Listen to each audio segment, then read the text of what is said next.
Assalamualaikum warahmatullahi wabarakatuh. Salam rahayu, salam budaya. Om Swastiastu, Namo Buddhaya, salam kebajikan.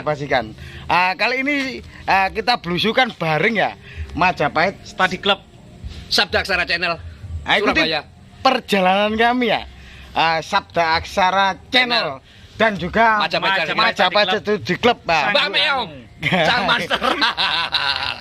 Ikuti itu perjalanan kami ya Luro. Jangan lupa untuk subscribe, like, comment, share ya di channelnya. Sejak abad ke-8 di daerah ketiga. aliran sungai Das Kaliberantas telah berdiri sebuah kerajaan dengan corak agraris. Kerajaan ini bernama Kanjuruhan. Kerajaan Kanjuruhan meninggalkan Candi Badut dan Prasasti Dinoyo yang berangka tahun 760 Masehi atau abad ke-8. Semakin tua lagi adalah peradaban manusia purba yang pernah hidup di daerah aliran sungai Bengawan Solo. Usianya puluhan ribu tahun sebelum Masehi. Ada Sangiran di Jawa Tengah dan Trindel di Jawa Timur. Dimanapun belahan dunia ini, sungai yang menyimpan air menjadi sumber kehidupan. Mulai dari flora, fauna, hingga manusia. Sungai Brantas maupun anak-anak sungainya juga menjadi sumber air dan sumber kehidupan.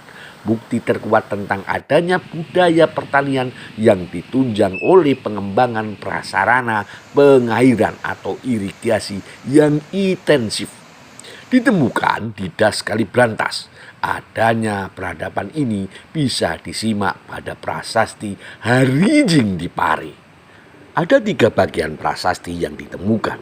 Yang tertua berangka tahun 726 S atau 804 Masehi. Dan yang termuda bertarik 849 S atau 927 Masehi.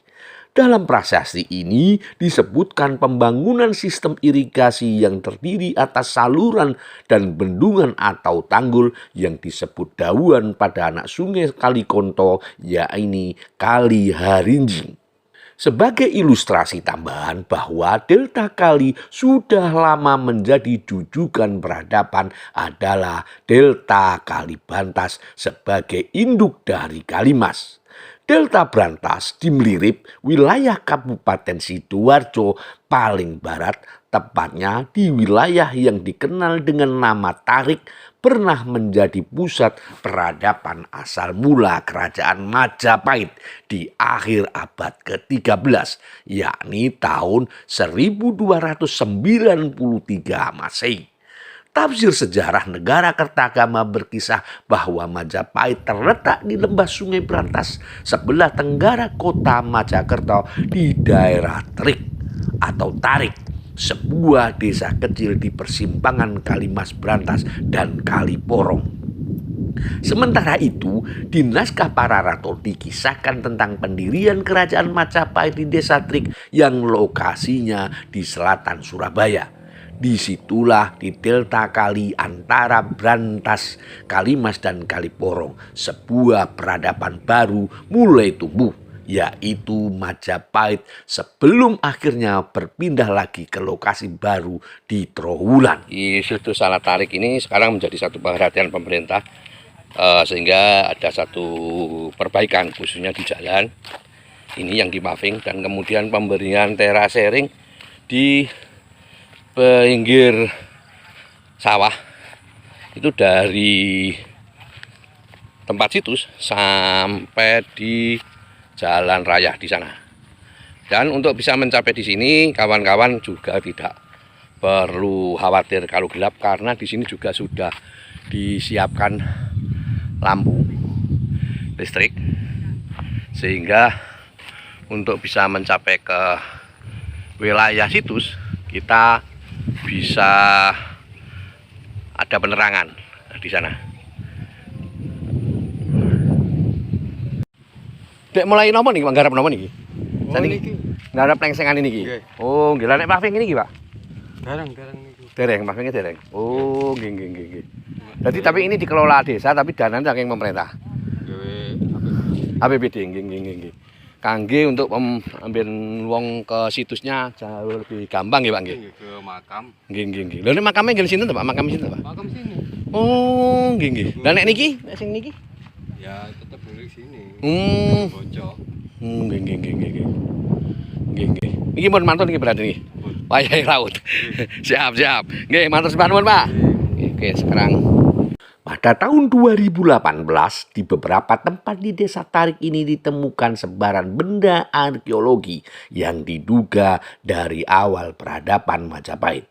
Di antara temuan itu adalah bekas bangunan atau susunan bata merah, fosil kayu, arca, mata uang koin serta umpak. Semua itu ditemukan terpendam di Dusun Kedung Klinter, Desa Kedung Bocok, Kecamatan Tarik, Kabupaten Sidoarjo. kawan-kawan Sabdasar dimanapun Anda berada, hari ini aku masih di Mojokerto. Itu di posisinya di situs Alas Tarik, Alas Trik. Alas ini dipercaya bahwa di sinilah Dewi Wijaya dan beberapa pejuang terbaru membangun satu perdikan.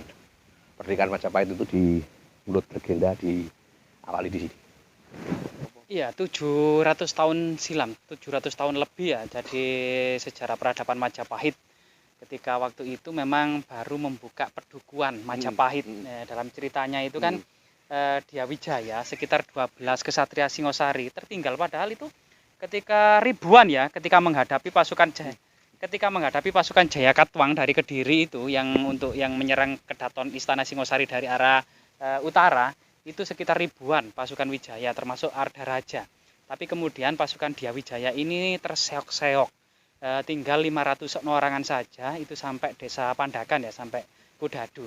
Itu kemudian banyak pasukan Dia Wijaya itu yang menyeberang ke sungai, itu banyak yang hanyut, banyak yang tertombak, banyak yang mati, sehingga tinggal 12 orang saja yang masih setia kemudian mendampingi Dia Wijaya.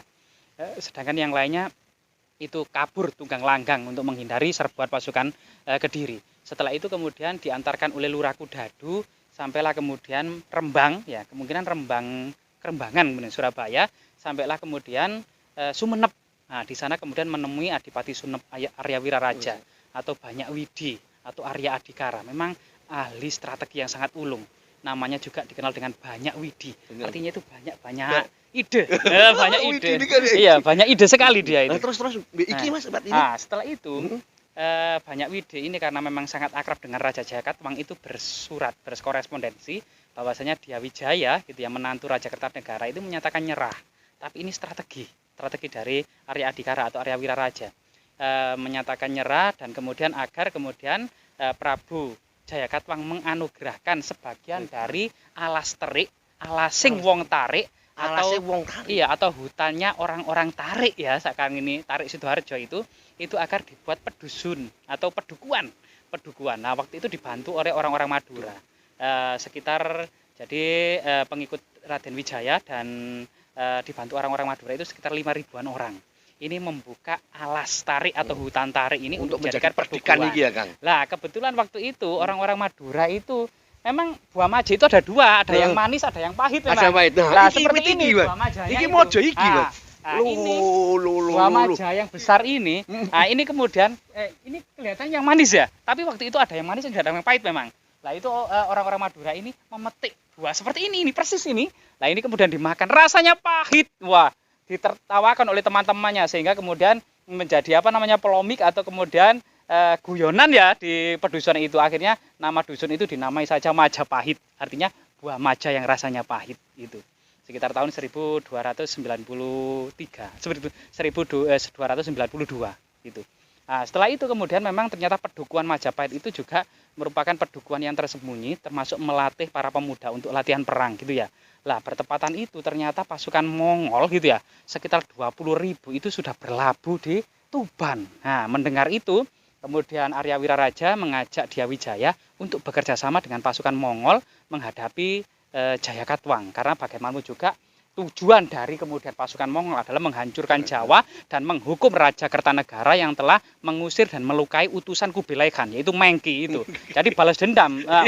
Jadi tugasnya pasukan Mongol itu sebenarnya dari Kubilai Khan itu ratakan bumi Jawa kan gitu.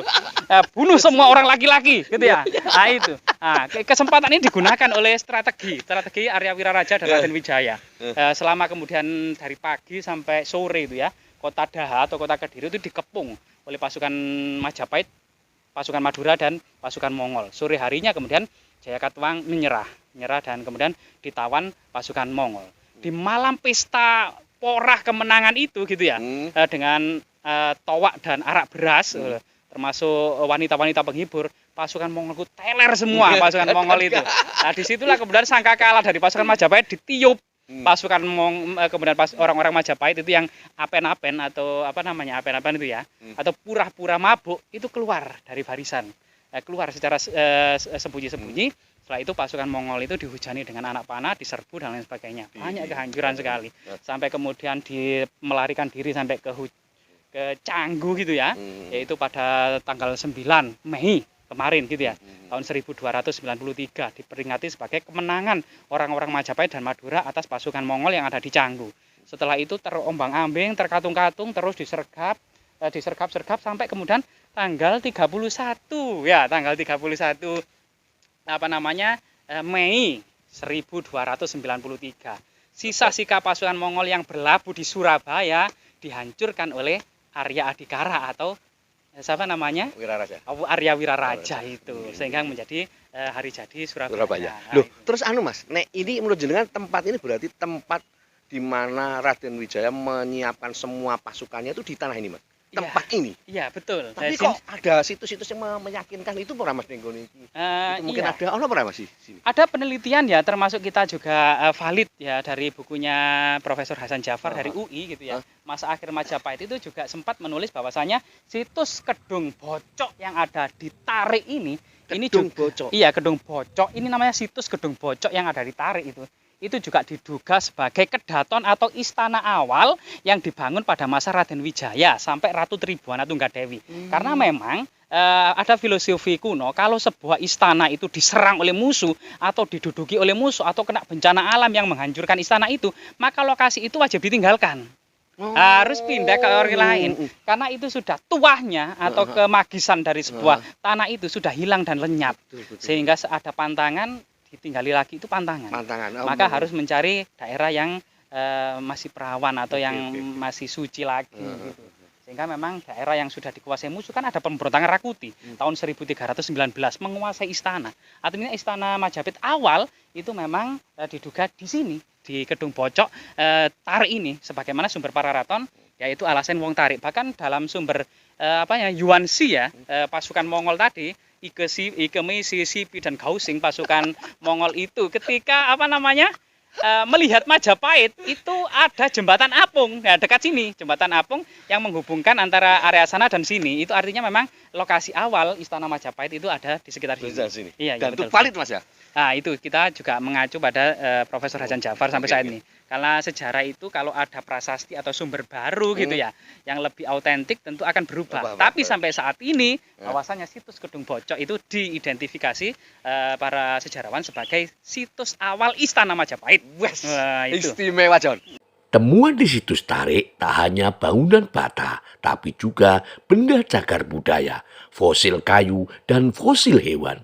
Itu membuat dugaan situs yang berada di Dusun Kedung Klinter, Desa Kedung Bocok, Kecamatan Tarik, Kabupaten Sidoarjo, Jawa Timur merupakan asal atau cikal bakal kerajaan Majapahit. Hal juga ditegaskan oleh Kepala Seksi Perlindungan, Pengembangan dan Pemanfaatan Balai Pelestarian Cagar Budaya BPCB Jawa Timur.